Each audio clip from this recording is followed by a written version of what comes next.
Welcome back to Rumi Gold, where quiet mastery begins. What if wealth was a side effect of who you became, and not just what you did? What if you could let the world come to you, instead of always running after it? What if you could be magnetic, without effort? What if quiet was a greater engine than noise? And what if there's less you need to chase than you ever imagined? Today we explore wealth, not as a tactic, but as a truth. Where in your life have you been sprinting after things? Where have you poured energy into proving, achieving, competing, only to end up tired? Where has chasing made you anxious, not richer? Let me tell you a story. A friend of mine used to job hop every year. Each time he'd spot a new opportunity, he'd jump, sometimes out of excitement, mostly out of fear that he'd get left behind. He'd send out resumes, schedule back-to-back interviews, always a little desperate, a little tight in the chest. It wore him out. He mistook motion for progress. Every new job felt promising, but the anxiety never settled. There's nothing wrong with moving forward, but he was running from emptiness, not toward fullness.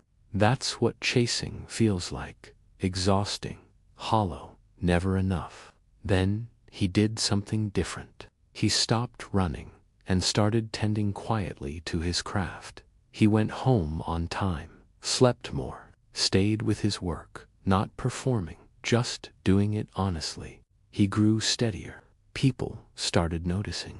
A year went by, and his phone began to ring with offers. Not because he chased, but because he became steady enough for good things to gather around him. The world noticed what he stopped needing to prove. He became the invitation. Let that land.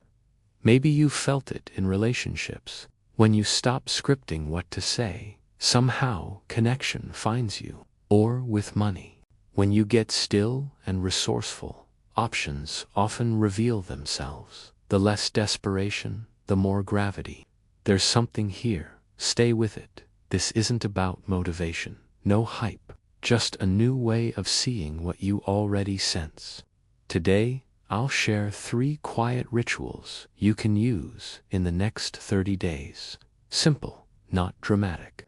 Each one helps you trade running for receiving, chasing for calm attraction, listening right now, and slowing down enough to feel your body. That's already step 1. You're living it. There's nothing to prove. There's a pattern I see almost everywhere, especially among those who want to build something real. The pattern is movement for movement's sake. The pattern is chasing instead of anchoring. Maybe you know the feeling, waking up already behind, feeling as if you're late to your own life. You reach for your phone, the emails, the notifications, the headlines. Something tugs at you to catch up. It's a quiet panic, a low hum. You overcheck your inbox, hoping for a green light, a sign of worth. Everything feels urgent, not because it truly is, but because that's what chasing does. It puts you in the passenger seat. You're not the creator, you're the one keeping up, and the thing you're chasing, it always moves a little faster. That's how the game is set. The more you run towards it, the more it pulls away. That's the discipline. The world says, hustle harder, network more, don't miss your window. There's always one more connection, one more post, one more strategy. So you join that extra Zoom call that doesn't feed you. You scan through social feeds at red lights. You sign up for webinars you never truly wanted. Not because you're weak, not because you're foolish, but because the rhythm of chasing is ancient. You've been trained to prove you matter through effort. You've been rewarded for being available, reactive, busy. Let that echo. What most of us miss is that chasing creates a climate inside your body. Your breath shortens, your jaw locks, You end the day feeling spent but not satisfied. Your nervous system registers the hunt, the cortisol, the alertness, the feeling that just one more push and you'll finally arrive. But the finish line always leaps ahead. You go to sleep rehearsing what didn't get done, how you might outchase the next day. The noise multiplies, the soul gets quieter. You already know this. Nature doesn't chase. The tree is not moving from its roots. The bamboo bends, but never scrambles. Power is not about motion, it's about alignment. The old way proving through pursuit keeps you small, even as you think you're expanding. Building wealth like a soldier on a battlefield makes you hard, but never grounded. You start to wonder, whose race am I running? Whose approval am I working for? Who told me that stillness was failure? There's another way. But first, the pattern must be seen. Chasing was never about truth. It was about fear of not having, not being, not belonging. Sit with that. Let it breathe. Awareness is the beginning of every new practice. What if the first thing you touched each morning was not your phone, but your own sufficiency? What if you started the day by proving nothing, wanting nothing, making no moves but the ones inside your own chest? What if 5 slow breaths could reset your whole relationship to the day and the money that follows? Let that land. Here's where you begin. No drama, no 10-step process. Just up before the noise, feet on the ground, eyes still soft from sleep. Sit, breathe. 5 deep, counted breaths. Inhale through your nose, not as an escape, but as a quiet statement. You are already provided for. Nothing else rushing in will make you more whole than this moment knows. On the exhale, let go of grasping. No chasing, no needing, no pushing. You breathe out the urge to scramble, the nervous clutching that says one more thing will save me. That's the discipline. You already know the difference in outcome. 2 men wake up. One checks his phone, reads a bill, and lets panic drive the rest of his decisions. He pitches desperation in a cold call, and the client feels it, says no, politely. The other, sitting in his own center for 5 breaths, touches his own fullness before touching the world. Later, his words are grounded.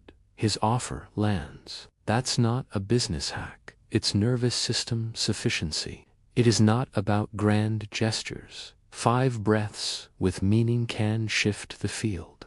Think about an artist. They could start by asking, what do I lack? Or, after these breaths, the question is gone. Creativity itself is wealth. There is no neediness, only the current. You don't have to push the stream, you just become the water. It doesn't have to be dramatic to be true. If you're new, start with 5 counted breaths. Each breath a tether to enoughness. With time, stretch to 10. Let a minute become 5. Set a timer if you like, or simply notice. When do you feel your body soften? Let that guide you. There's nothing to prove. For the seasoned, drop the words and listen instead to the sound of your own existence. The low hum of aliveness. Some mornings you'll want more, some less. The point isn't perfection, just contact. Every day begun in this space carries a different gravity. You'll feel it. Let that breathe.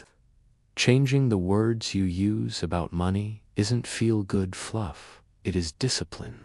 Real, like the muscle in your jaw or the stone in your hand.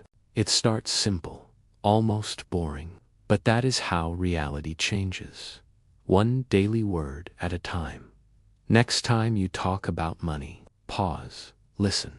Most people speak about money like it's an enemy, or a trickster, or a storm. Some say, I can't afford that. Some, I'm flat broke. Others, money is stress, or I'm just bad with money. These phrases become like scripts, rehearsed until the unconscious believes them. It's not just sound, it's instruction. You are teaching yourself every day how to feel about money. Not just what's true for your bank account, but what's possible in your life. That's the discipline. Words aren't decoration, they are direction. Scripture says the word becomes flesh. You've seen it before. Someone who says, I'm bad with money, ends up living it. It becomes their rhythm, their posture, their fate. Another, who always repeats, I can never keep it, finds their hands empty again and again. But when you start to phrase it as, I choose where my money goes, or I am learning to circulate value, things begin to move quietly. Resistance softens. The ground under you firms. Let that land. This isn't a loud battle of affirmations. You don't need to chant at sunrise. It's a matter of quiet reverence, speaking about money as you would of a loyal companion. You wouldn't call a friend a burden every day. Money responds to your language in the same way. If you call it difficult, it becomes slippery. If you call it flow, if you speak as though you are learning to hold it, it becomes safer to hold. I know a founder who realized she'd been telling people, I'm drowning in expenses. Her nervous system was living underwater, always frantic. One day, she tried a new phrase, I'm circulating value. Over the weeks, clients showed up, partners found her. It wasn't magic. It was pattern. She stopped living as a person drowning and started living as a person moving with flow. Same current, different language. Another friend always joked, I'm just bad with money. Years later, that joke was his autopilot. When he began to say, softly, I'm learning a new relationship with money, it became true. His body relaxed. He could ask questions, make mistakes, and recover calmly. Learning was no longer a threat. The language trained his nervous system what to expect. It doesn't have to be dramatic to be true. So, here's what to do. Quietly. No performance. Take a notebook or your phone. Write down 3 things. Some truths dress plainly. They hide themselves in routines so simple, most people never stop to notice the doorway they've been walking past. Tonight, before you sleep, open a little notebook. It doesn't matter if it's expensive, elegant, or torn at the edges. Just make sure it's yours. That's what counts. Across the day, money moved. Even if you weren't watching. Maybe a little went out gas, groceries, a quiet dinner, a tip left behind. Maybe something drifted in a small payment, a refund, a friend repaying a loan. You could ignore it, like most do. But what if you don't? Instead, let your hand move, slow and deliberate. You write the number, neat as you can, like you're leaving a mark for tomorrow's self to find. One side, what left, the other, what arrived. No need for categories or charts, just lines on a page. Nothing much, but steady. Each one, another piece of the day laid down. Don't rush it. After each entry, pause, whisper, if only for yourself. Thank you. For the food, for the gas, for the evening walk, for the responsibility. Even loss is a kind of receipt for living. There's a rhythm in the record. Expense, income, out, in. Proof that life isn't stagnant. Something's always circulating. You might notice a whisper of resistance. Maybe numbers aren't your favorite territory. That's not what this is. It's not about perfection or being right. This is a ritual of presence. Each line is a way to see here, is proof I am living, moving, carrying energy. Thank you for even the smallest coin. Thank you for the ability to give and receive without shame. That's the discipline. Notice how tracking isn't really about the number. It's about pausing long enough to honor what passes through your hands.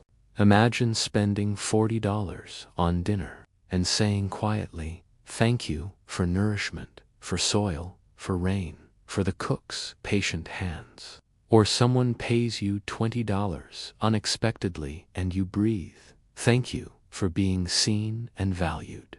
After a month, anxiety shifts. Money isn't a shadow in the corner. It's a guest arriving and leaving, neither chased nor resented. The little ledger becomes a vessel. Gratitude fills it with light. You remember what Hebrew mystics have always known. The vessel must be honored for the light to dwell. You already know this. No motivation needed, no show of strength, just returning, line by line, until presence feels like home. A man who tends his ledger tends his life. That's enough. Let that land. Most people want things to change overnight, to force their way into a new season. But here, that's not how it works. Slow is smooth. Smooth is magnetic. You've already heard the rituals. But knowing them is not the same as living them. It's quiet practice. In the same way a craftsman sharpens his tools at dawn. Not dramatic. Just steady hands repeating what works until it's muscle memory. One morning, you wait in stillness, no rush, no list, just enough.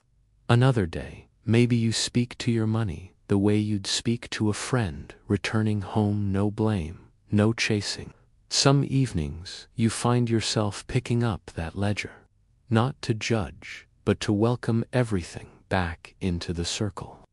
These aren't performances. They're invitations to remember that your nervous system knows what sufficiency feels like. Try this for 30 days. Treat it as an experiment, not a challenge, not a test of worth. No need to announce it or get it perfect. Let it be a rhythm, a quiet proof between you and the simplest part of your life. When the center grows calm, decisions get sharper. Money comes home lighter. Opportunity hangs closer, almost patient. There's nothing to prove, just a slow turning of the page. In this, the deeper wealth begins. Let that land. If this serves you, subscribe. We post daily.